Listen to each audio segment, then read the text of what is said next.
tidak seharusnya ya ketika perjodohan itu akhirnya tidak terjadi karena anaknya menolak.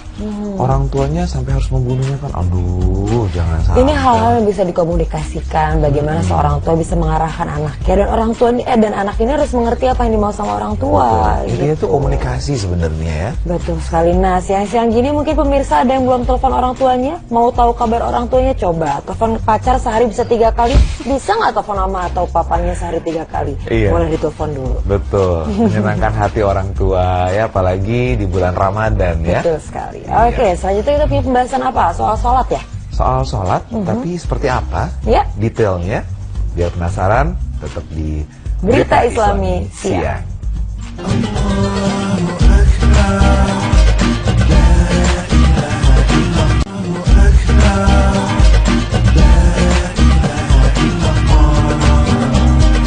Sholat itu tiang agama dan bisa menjauhkan kita dari perbuatan mungkar. Tapi sholat yang akan kita bahas ini beda banget nih dari Harus tema-tema yang hati-hati lain sih nih. ya, ini mengingatkan kita supaya benar-benar menjalani rukun sholatnya, sholat juga sesuai dengan apa yang diperintahkan, karena kita akan bahas tentang sholat-sholat bersama setan. Oh, mungkin karena itu juga ya yang membuat kita akhirnya sholatnya bersama setan. Oke. Coba kita lihat beritanya berikut ini.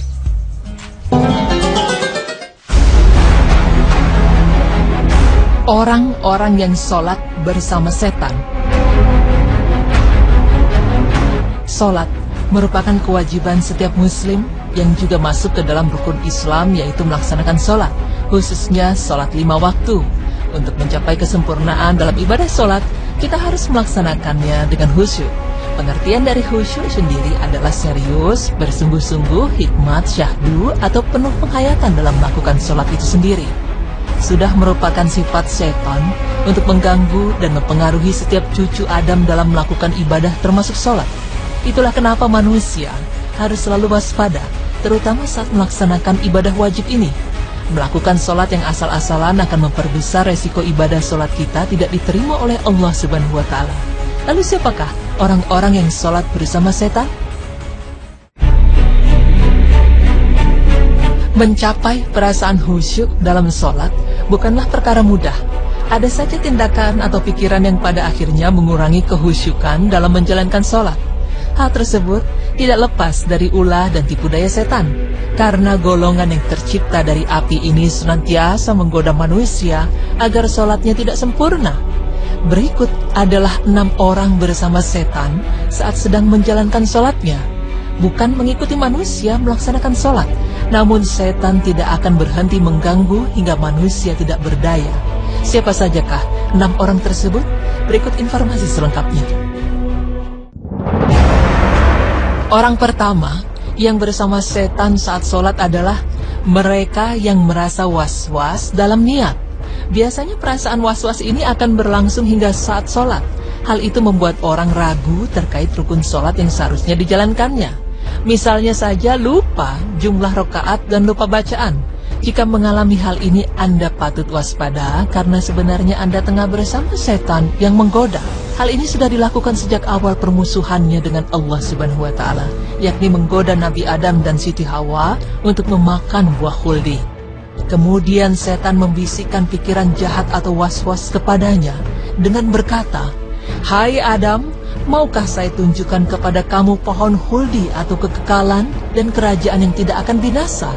Quran Surah Taha ayat 120. Kedua adalah orang yang selalu mengingat banyak hal ketika menjalankan sholat. Saat sedang khusyuk sholat, tiba-tiba teringat hal ini dan itu. Ternyata setan tidak akan membiarkan manusia sholat dengan khusyuk. Mereka akan terus mengganggu ibadah manusia dengan menghadirkan banyak pikiran-pikiran di kepala manusia. Berikutnya adalah orang yang merasa ragu untuk buang angin. Hal ini juga sering dialami oleh banyak orang. Saat selesai wudhu atau tengah melakukan sholat, tiba-tiba terasa seperti buang angin. Ternyata perasaan ragu buang angin atau tidak merupakan sebuah gangguan yang setan hembuskan untuk mengacaukan sholat seseorang. Rasulullah Shallallahu Alaihi Wasallam bersabda, "Jika salah seorang di antara kalian merasakan hal itu, maka janganlah membatalkan sholatnya hingga dia mendengar suaranya atau mencium baunya tanpa ragu." Hadis riwayat Ahmad. Pemirsa, tidak fokus saat melaksanakan sholat juga menjadi salah satu pertanda bahwa setan sedang bersamanya. Tidak fokus bisa saja disebabkan hal-hal yang dapat mencuri perhatian saat sholat. Misalkan, HP berdering, memikirkan kendaraan yang sedang diparkir karena takut hilang dan banyak lagi. Dalam sebuah hadis yang diriwayatkan oleh Aisyah radhiyallahu anha, ia berkata, "Saya bertanya kepada Rasulullah tentang hukum menengok ketika sholat. Rasulullah Shallallahu Alaihi Wasallam menjawab, itu adalah curian setan atas sholat seorang hamba." Hadis riwayat Bukhari. Seseorang kadang sholat dengan cepat atau tergesa-gesa. Sebaiknya Anda lebih berhati-hati lagi terhadap hal ini, karena sebenarnya ini pertanda bahwa Anda sedang bersama setan. Rasulullah Shallallahu Alaihi Wasallam melarang umatnya melakukan hal itu. Dalam sebuah hadis Rasulullah bersabda, "Sejahat-jahat pencuri adalah yang mencuri dari sholatnya." Para sahabat bertanya, "Wahai Rasulullah, bagaimana mencuri dari sholat?" Rasulullah berkata, "Dia tidak sempurnakan ruku dan sujudnya." Hadis riwayat Ahmad. Dalam hal ini Rasulullah menganggap perbuatan mencuri dalam sholat lebih buruk daripada mencuri harta. Keenam adalah wanita yang sholat ke masjid menggunakan wangi-wangian. Dengan aroma-aroma tersebut, setan justru lebih mudah untuk membuat sholat orang yang ada di sekitar wanita yang memakai wewangian agar tidak khusyuk. Menggunakan wangi-wangian saat ke masjid adalah salah satu perbuatan yang Rasulullah larang. Rasulullah bersabda yang artinya, "Jika salah satu dari kalian para wanita hendak ke masjid, maka janganlah sekali-kali menyentuh wewangian." Hadis riwayat Muslim. Pemirsa, semoga kita cepat menyadari ketika mengalami hal-hal di atas. Jangan sampai ikut terperdaya dan hendaklah meminta perlindungan kepada Allah Subhanahu wa taala dari godaan setan yang terkutuk. Sebagai muslim yang baik akan terpacu terus-menerus untuk melakukan perbaikan ibadah maupun hal-hal yang lain untuk menyempurnakan dirinya sesuai dengan Al-Quran dan tuntunan hadis Nabi Muhammad SAW. Amatlah rugi apabila kita melakukan ibadah yang belum sesuai dengan kaidah yang ada, serta tidak ada keinginan sedikit pun untuk mempelajari diri. Semoga informasi ini bisa menambah ilmu dan iman kita terhadap Allah Subhanahu wa taala. Amin.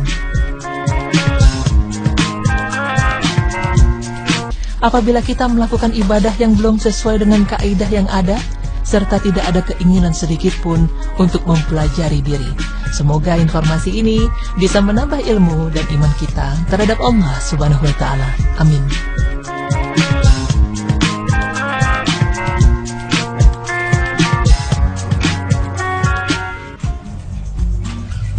Astagfirullahaladzim. Tuh, jadi memang harus fokus dalam beribadah, khusyuk, dan yang diingat hanya Allah, jangan yang lain-lain. Jadi tadi tuh menahan hadas yang tidak boleh. Ya. Terus lagi sholatnya terburu-buru, itu Betul. seperti maling, Belum lagi banyak pikiran, nah itu dia tuh yang susah. Iya. Kadang kalau kita Allahu Akbar, aduh udah angkat jemuran nih, aduh masakan gosong nih, kayak gitu loh ibu-ibu. Apalagi ya? bulan puasa begini, sholat asar biasanya agak nggak konsen. Zuhur sama asar. Makanya sering banyak nih ibu-ibu nih, ayo ngakuin di rumah. Iya, Pak. Terus seringnya sujud sahwi, sering Oh banget iya benar, lupa nih rokaat keberapa ya ini ya.